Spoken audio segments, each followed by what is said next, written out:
Giving the gift or rejecting it? Who should be more concerned? The one who gives the gift or the one who rejects? The one who rejects. Yeah. Because that is mainly where the riba is. Because it's a benefit out of loan to the lender. Alright? So be aware. But at the same time, the one who's inviting to that behavior is also responsible. تعاونوا على البر والتقوى ولا تعاونوا على الإثم والعدوان. You cooperate with the right things, with the good things, with the righteous things, bir, righteousness, taqwa, and you do not cooperate on others. Opposite of that. Ma'asiyah, ithm, udwan, oppression, aggression. Well, I'm getting him in trouble. Right? Now, I'm bringing him a bottle of wine. We know it's haram to drink. But the fact I brought it to him, does that make me responsible too? Of course. Of course. Okay? So something had become haram that is by default is halal. Usually is halal. But because of the way it's been handled, it turns into haram. Gifts usually permissible. No one says gifts are haram. The Prophet ﷺ gave gifts and accepted gifts. But because of the situation, gifts become haram. Even if it's a mushaf. Right? Even if you're giving a mushaf as a gift. If it's done before the loan being paid off. Can you as a lender give me a gift? Yeah. You give me a gift so I can pay you off first or quickly, soon. No promise. Who got the gain here? The borrower. The borrower. He's lucky. Got the money and the gift. Well, sometimes, you know, some borrowers, Allah yadihum, may Allah guide us all. And that's one of the main reasons people don't lend money anymore. People borrow money and they don't want to pay anymore. Well, and the lenders become a beggar and humiliate himself to get his money back. And maybe he needs it. He's in need. He's in need. Well, who wants to lend after that? If you go through that experience, you think you want to lend? You know, I was in school and I remember when a brother approached me in Philly and he wanted $150. $150 so he can pay his rent. I only had $149 and I gave him the whole thing. It's supposed to pay me in a month. Okay? In a month. Months passed. The last statement that resonates in my head until today, when I asked him, he said, I did not force you to lend me money. I asked you, but I did not force you. You know, so you get people. You think I want to lend anyone after that? I mean, I still will, but you think I want someone like that? Some people, they just lose trust when they experience such. Maybe once. It only takes one to break your back. You know? Was a Muslim? Some people like, yeah, Muslim. He asked even in the masjid. I don't think you want point before we talk about. You said if the borrower benefits from the loan, Yeah. it's okay, and you gave an example. But you also said before you give the example that if the borrower and the lender both get benefits, Yeah. it might be okay. Do you have an example of that? Yeah. Is that okay? We also said, so now we understand any benefit that comes to the lender solely by himself. And we talked about any benefit that comes to the lender by himself solely. We said one mainly is permissible.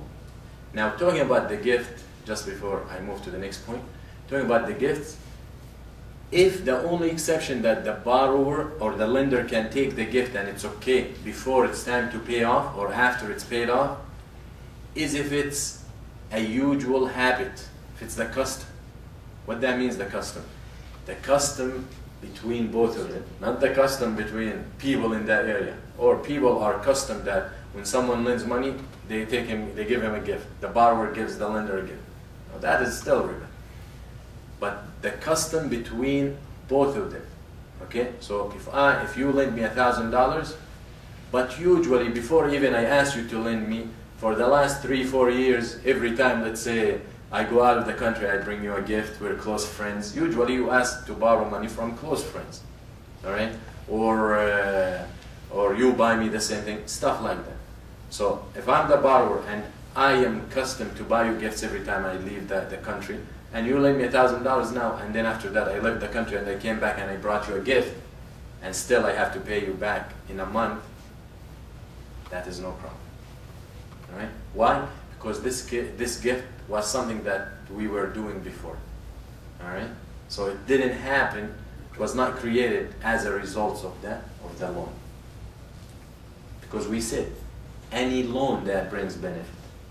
But it's not any benefit is haram. Any loan that leads to benefit. All right?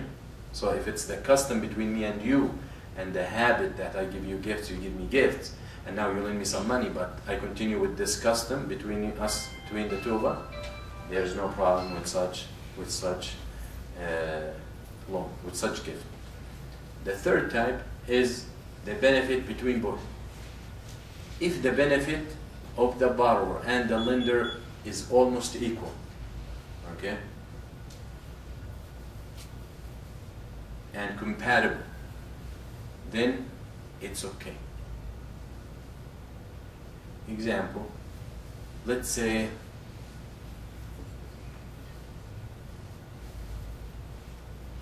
you come to me today here, right? And you ask me to lend you $1,000. I lend you $1,000. We're going after a month for Hajj, both of us. Inshallah. Right? Inshallah. Alright? For example, I tell you, you have to pay me after a month, we agree. Listen, I don't want to carry money out of the country, okay? I don't want to be questions and answers and all that. You give me the $1,000 in Mecca.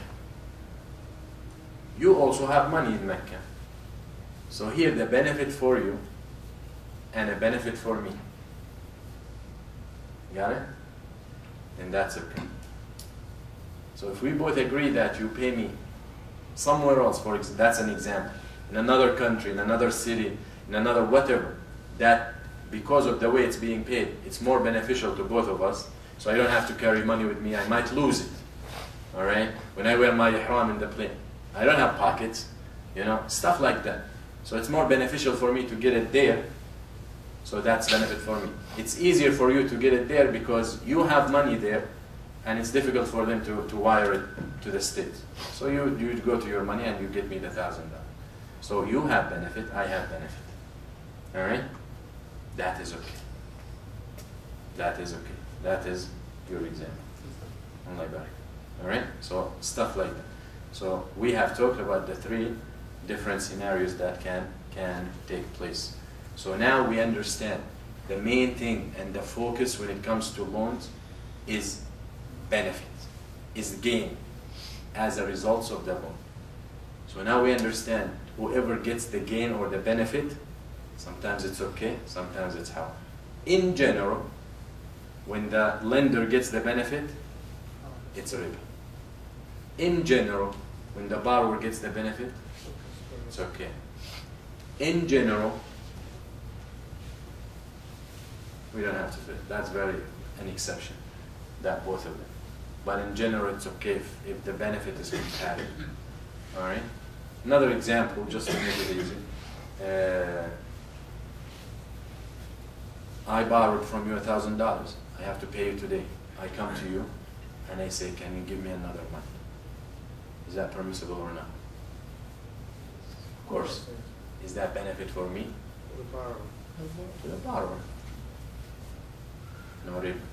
Again, because the general rule for the borrower, any benefit is okay. Alright? And then do $1,000. The example I mentioned before, the forgiveness thing. I give you $1,000, you give me $1,000, it's time to pay. I tell you, listen, I know you owe me $1,000. I have only $700. And I know I have to pay today $100. It's my payment.